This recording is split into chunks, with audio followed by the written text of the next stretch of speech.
You're so gloomy. We don't need you here. My boss, a woman who didn't know much and didn't care to learn, belittled me. I sighed, looking at her smug face. Well then, I quit, I said, and left the company. Months later, I ran into that awful woman again. Did you ever find a company that would hire someone as useless as you? She mocked. Yes, actually, your major client, I replied. Her face went pale as she realized what I meant. My name is Scott Ritter, and I'm a salesman at a food and beverage company. I'm over 43 years old and work in sales, but in a different way. I don't go out for client visits. I just work on the computer at my desk by the window. Good morning, Scott. Good morning, Paul. Scott, we're going out for drinks after work today. Would you like to join us? Thank you for the invite, but I have other plans. Got it. I didn't talk much with other employees and spent most of my time in front of the computer. Everyone else was younger, which partly explained why I didn't fit in with their conversations.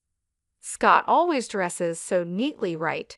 His clothes are always ironed perfectly, and his shirts are crisp. And he smells good too. It's not perfume, maybe fabric softener.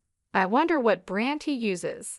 I noticed them glancing my way and chatting a few times, but I never asked what they were talking about. I just kept working. Time to clock out already. Good work today. Yes, good work today. Scott always leaves right on time, so we know when it's time to go. In a way, he's like an alarm clock for us. I left work on time every day. Sometimes I had places to go after work, and sometimes I just went straight home. Would you like to join our company? Yes, thank you.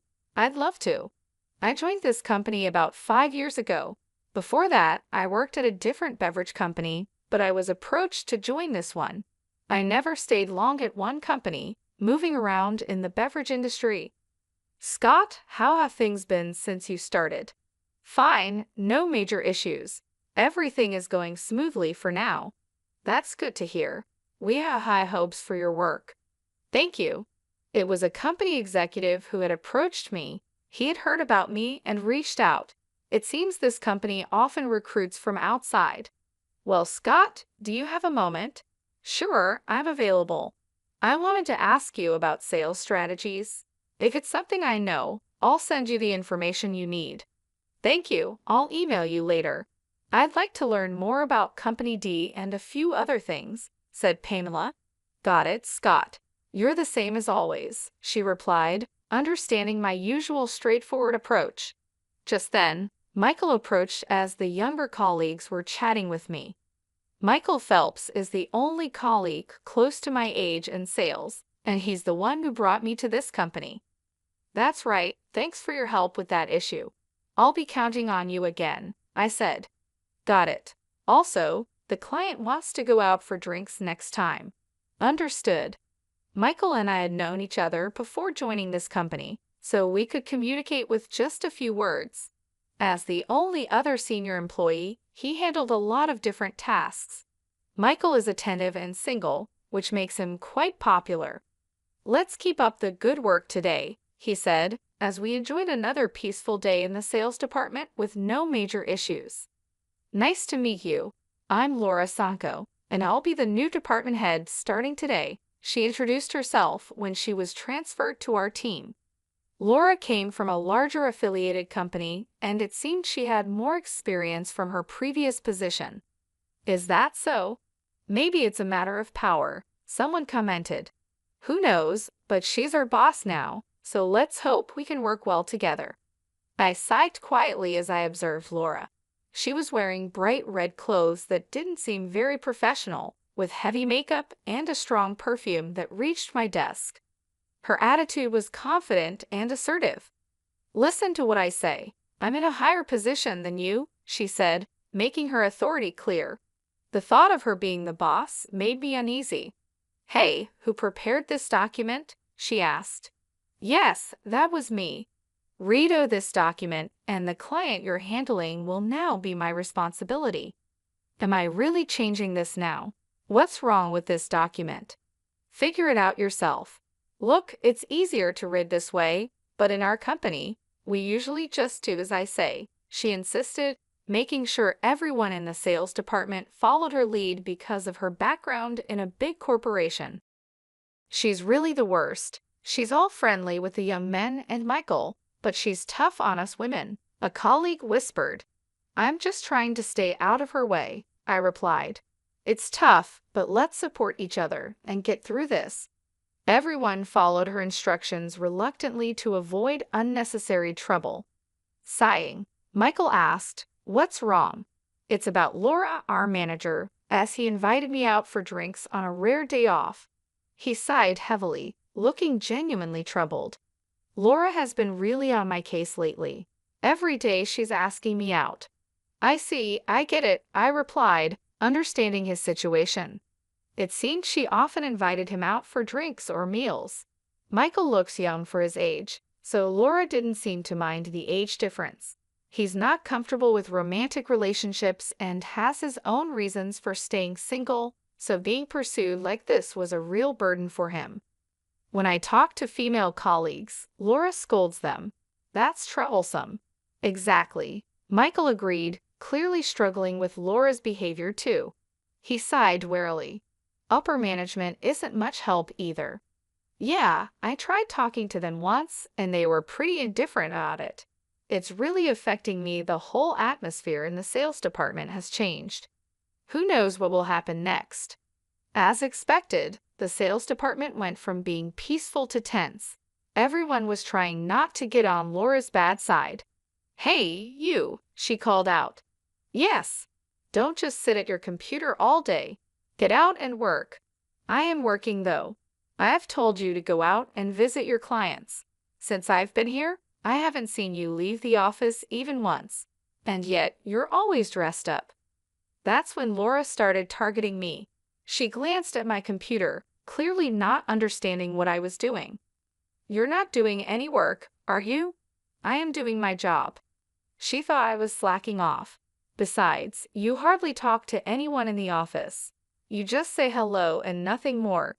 "Everyone is busy, so I try not to disturb them," I explained, preferring to communicate through email and chat. That's also how I heard about her rumors and complaints. "Really, you're so gloomy. You're in sales, but you're glued to your computer, not going out for field work, not interacting with other staff. And you're always dressed in mismatched clothes, leaving right on time. Are you taking your job lightly?"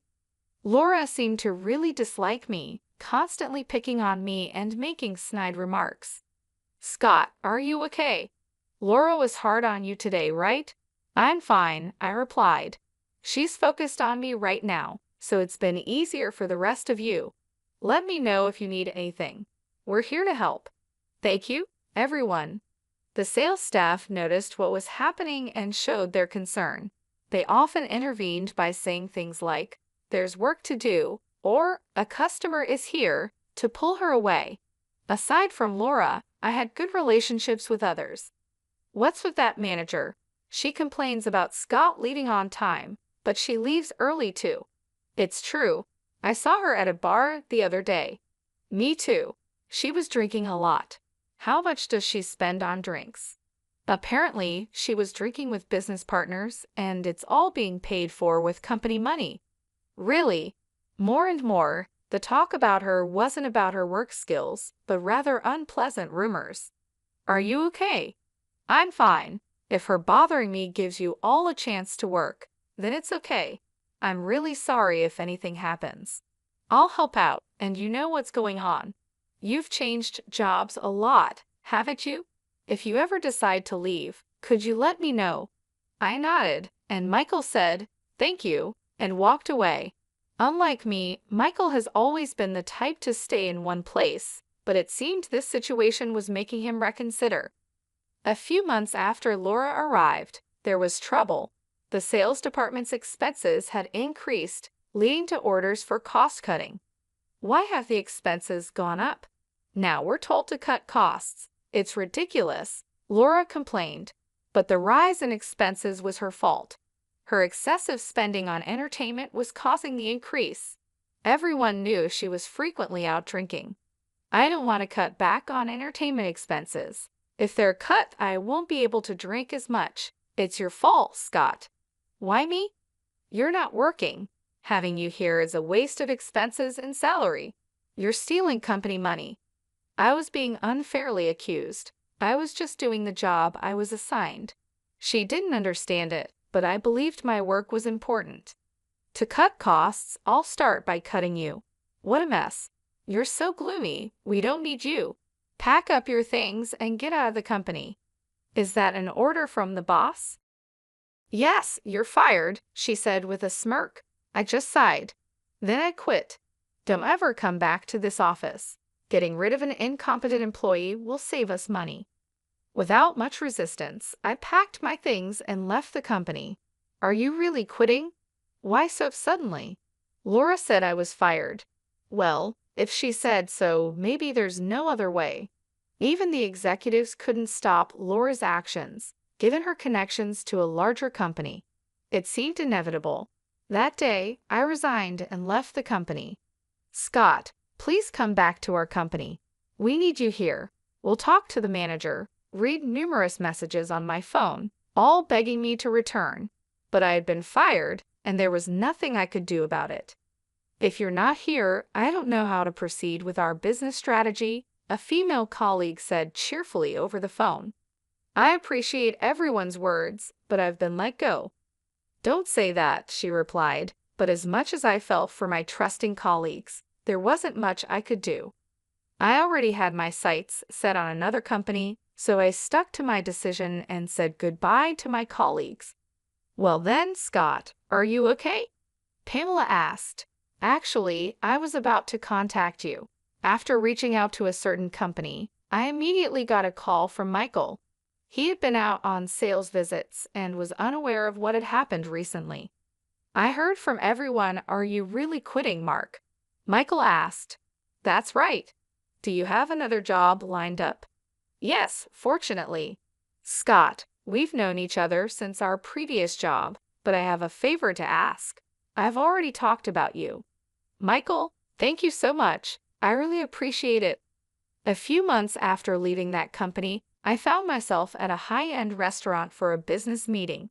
Honestly, the person I was meeting today was a bit difficult to deal with. As I waited at the entrance, I heard a familiar voice. Well, long time no see. Laura Sonko appeared, smirking. Oh look, it's the gloomy window seat guy, she said in a condescending tone. What are you doing here? Surely not eating, right? You couldn't possibly afford a meal here, could you? She mocked. Did you ever find a company that would hire someone as useless as you? She continued, clearly unaware of my current situation. Well, actually, it can't be anything important, right? She interrupted, not giving me a chance to explain. She continued with her mocking laughter. What would a useless non-worker like you be doing at such a high-end restaurant? Are you part of the cleaning staff? It's just like you to try to look cool. It doesn't suit you at all. I'm not part of the cleaning staff. I'm here for work today. Work, huh? That's a word for people who actually work hard, like me, not for incompetence like you, she sneered. Today I came here as a sales manager for a business meeting, not like you, who just sits at a computer. As I grew tired of her endless chatter, someone approached us. Hey, sorry I'm late. I've been waiting for you, Director Charles. It was Charles, the director from the major restaurant chain Bloom Dining. I shook hands with Charles, and Laura suddenly bowed her head. Director Charles, thank you very much for your valuable time today. Seeing that it was Director Charles, Laura quickly started to butter him up, showing just how important this business meeting was for her company. Hi, Laura. Looking forward to working together. But really, if both of you had arrived earlier, you could have waited inside, Charles said to me with a friendly smile. Laura looked confused. What? Scott is involved in this business, she muttered under her breath, clearly shocked. Shall we go inside, then? Charles suggested. Yes, let's, Laura replied, still trying to process what was happening. Prompted by Charles, we proceeded into the restaurant and were guided to a private room. What's going on here? Laura whispered to me, still confused. Don't rush, you'll understand soon, I whispered back, making sure Charles didn't hear. Once inside the private room and after the attendant had left, I prepared my business card. It was time to clear up the confusion. Here is my business card, I said, handing it to Laura. What? Really? Laura's eyes widened as she looked at the card. It read, Scott Murphy, head of Bloom Dining Food Research Department. You asked earlier if there was a place that would hire me. Well, I was picked up by your major client, I said with a smile. Laura's face turned increasingly pale. After leaving that company, I had contacted Charles. I had known Charles for a while and had previously received an invitation from him. I'm glad you joined us, Scott, Charles said. Thank you. I look forward to working with you. The pleasure is ours. We're grateful to have someone with your talents join us. We'll be counting on you. Yes, I'll do my best. So I joined Bloom Dining and took on the responsibilities entrusted to me. Just like at my previous company, my work was recognized, leading to a smooth promotion to my current position as the head of the department. Is that really possible? Laura mumbled, still in disbelief. Is something the matter? I asked. No, it's nothing, she replied, shaking her head with a pale face. She couldn't believe that the person she had deemed incompetent and fired had now become the head of a department in a major corporation. It can't be right. You are the incompetent, gloomy one. Laura was stunned. What am I supposed to do now? She whispered to herself. The reality that her business negotiation partner was someone she had ridiculed and treated poorly, and the fact that her company was now in a weaker position, seemed to overwhelm her. It was a complete reversal of our previous situation when she had fired me. Now, it was time to see her skills in business. So well, she stammered. How are things going with this matter? Charles asked. Laura seemed unable to deliver her usual smooth sales pitch, glancing at me often, still shocked by the earlier revelation. Eventually, she left the meeting in disarray. Did you know Laura? She seemed quite concerned about you, Charles asked after we saw her off. Actually, she's the one who fired me from my previous job, calling me a gloomy incompetent. Really? Charles responded, clearly surprised. I then shared the whole story of my previous job with him. What a rude person she is, Charles said, sounding indignant, as if it were a personal insult. Regarding this deal, I don't want to work with such a disrespectful person in the future. Let's get someone else to handle it. Yes, let's proceed with the negotiations once the representative is changed. All right, I'll make sure to communicate that, I assured him. Charles and I decided to request a change of representative from Laura's company. Given our company's stronger position, it was likely that Laura would face some repercussions. Later on, a former colleague filled me in about what happened with Laura at her company. The executives confronted her, asking, "What do you mean by changing the person in charge as a manager?" It turns out the sales staff who had been putting up with her behavior reported her past actions to the executives, including the incident where she fired me. They told her, "We have refrained from reprimanding you because you're from an affiliated company, but this time we will have to report back to your parent company." The look on Laura's face was ashen. Is that so? Thanks for letting me know. Not at all. I owe you, Scott, my former colleague replied, smiling and relieved at how things had turned out. Sometime later, I got a call from the executives of my former company. "Scott, would you consider coming back to us?" they asked. Apparently, they were rethinking my employment. After I left, the work I did in the sales department was reevaluated, and there was a noticeable decline in the department's performance, prompting an investigation. I had been researching long-term business strategies for clients, staying up to date with recent trends and explaining these in a clear way to the sales team. I also advised on sales strategies, which is why I was always at my computer. Besides that, I was checking the financial status of all our business partners and managing the accounts receivable to make sure they didn't become bad debts. I would meet with representatives from current and potential clients to gather information, often over drinks. I was uncovering hidden needs in other companies and providing feedback to the sales team. That's why I dressed well after work, which made transitioning to major corporations easier. You really did significant work. You're in demand everywhere, aren't you? Not really, but I do get to see various companies because of it. How about this? We can offer you more than double your previous salary. Double my previous salary would be a substantial amount, but I said, I'm sorry, I can't trust a company that tolerated her behavior to such an extent, and I'm happy with my current job. With that, I ignored their plea to reconsider and declined the offer to return. I heard our manager came for negotiations for us. Charles is our director now. Oh, my apologies. Michael was the first to approach me with this news. When I was fired, Michael decided to switch to Bloom Dining and joined the sales team after me. He had been with the previous company for many years, but had enough of dealing with Laura. He thought about moving to another company like I did. My firing was the trigger for him to join Bloom Dining. Interestingly, Charles, after hearing from me, was ready to hire Michael on the spot, but the dedicated Michael went through a formal interview to join our team. Originally a talented salesman, Michael now excels at Bloom Dining too. Scott, please listen. Calm down, Helen, I said. Helen, a female employee from my former department who cried when she learned I had left, still seemed to admire me. I've been assigned the research tasks you used to handle. Can you teach me? Really? Taking over the tasks from a company I left is, please, I really want to improve our sales. Despite my hesitation, I was moved by Helen's eagerness and decided to teach her.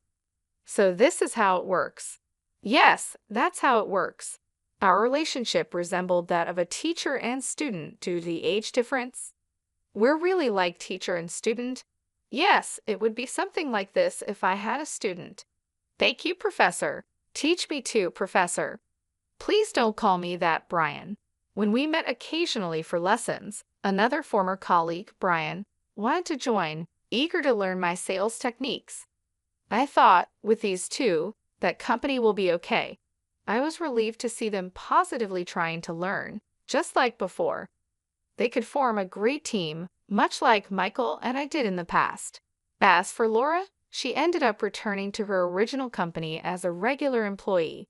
However, her lavish lifestyle and love for drinking couldn't be supported by her regular salary, so she secretly started working at nightclubs. But moonlighting was against her company's rules, and once they found out, she was fired. Now, Laura is struggling to attract clients because of her haughty attitude, and she isn't earning much. It's a sort of poetic justice, a case of cause and effect. I saw her looking rough in downtown recently. She caused a lot of trouble for others, so now it's her turn to face difficulties. Laura, who once fired me, now faces her own set of hardships. She wouldn't have thought this would happen back then. She even contacted me using the business card I gave her. Could you hire me at Bloom Dining? She asked. That's impossible. At least contact Michael, I told her. She contacted me too many times and was becoming a nuisance, so I passed her messages to Michael. He replied, I'm sorry, but I'm not interested in people like you, and frankly, I dislike you. Please don't contact me or my colleagues in the future. To be honest, I don't want to hear from you again. Michael clearly refused her, and after she kept trying to reach out to him, Michael contacted his lawyer. She was then placed under a restraining order and could no longer approach him. Being popular can be troublesome, but I never wanted this kind of attention. Michael and I had worked together at one of the companies during my job-hopping days. He had been engaged, but after his fiancée died in a car accident, he remained single. Since then, he understood the nature of my work and began relying on me. Now, he's thriving as a skilled senior in sales. Meanwhile, I'm grateful to be using my skills at Bloom Dining, where I conduct research with a more generous budget than before. Thanks to my efforts, Bloom Dining's default rate decreased significantly, and we were able to understand our clients' needs in more detail, leading to increased contract rates. It was definitely the right decision to bring you on board. You've made a significant difference, Charles said. I'm glad to be of service to the company. Everyone praises you. They said contracts became much easier to secure because you identify the needs so precisely. That's good to hear. I just did what I could.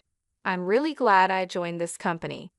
Meanwhile, back at my former company, I heard that Helen had taken over my research tasks and was doing a great job. Brian informed me her research skills are second only to yours, Scott. Is that so? She did learn quickly. When I was teaching her, I thought, I can't let her outdo me. Brian chuckled, feeling motivated by the competition. It seems they've become good motivators for each other, and their research efforts have helped stabilize the sales department. Helen is like Scott's student. Her methods are just like yours. And you, Michael, you've been teaching Brian, right? That's true. While I was teaching Helen, Michael also gave advice to Brian whenever he could. Looks like it's time for a generational shift. Maybe, but since we're at different companies, we'll stay rivals for a while longer. Indeed, we can't afford to lose. Flashy jobs are easily noticed from the outside, but the supportive roles behind the scenes are just as important for a company's growth. While some in sales secure contracts, it's the administrative staff who provide crucial support. Cleaners keep the office and common areas tidy, contributing to the overall function. An organization can grow because it has employees fulfilling various roles. It's often unclear who is doing what and how they contribute to the work. However, it's important to approach each role without prejudice and strive to understand the contribution of each member. Leaders, especially, should never forget this.